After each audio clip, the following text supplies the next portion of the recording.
તો આ તરફ અમદાવાદના કાલુપુર સ્વામિનારાયણ મંદિર પણ ભાવિકો ઉમટ્યા હતા। હરિભક્તો દ્વારા સ્વામિનારાયણ સંપ્રદાયના આચાર્ય કૌશલેન્દ્ર પ્રસાદ મહારાજનું પૂજન કરવામાં આવ્યું હતું। હરિભક્તોએ કંકુ ચોખાના તિલક સાથે આરતી ઉતારી પૂજા અર્ચના કરી હતી। ગુરુ પૂર્ણિમાએ આશીષ લઈને ભાવિકો ધન્યવરની લાગણી અનુભવી હતી। આજનું જે પર્વ છે ગુરુ પૂર્ણિમાનું પર્વ, એ ગુરુ પૂજન અને ગુરુના આશીર્વાદ પ્રાપ્ત કરવા માટેનો આ પૂર્ણિમાનો અનેરો ઉત્સવ છે।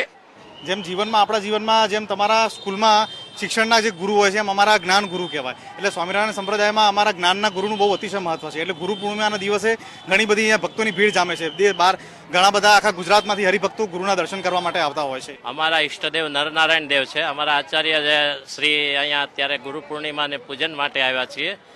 એટલે અહીંયા અમારા ઈષ્ટદેવનું મહાત્મા બહુ છે। અમે નાઘેર પંથકમાંથી છેક આવીએ છીએ ગુરુ પૂર્ણિમા ઉજવ્યા। અમારું મહાત્મા મંદિરનું બહુ નરનારાયણ દેવનું બહુ ઊંચું છે। ભગવાન સ્વામિનારાયણ ભગવાન દરેક જીવાત્માને સુખાત્મા કરે છે, સુખી કરે છે।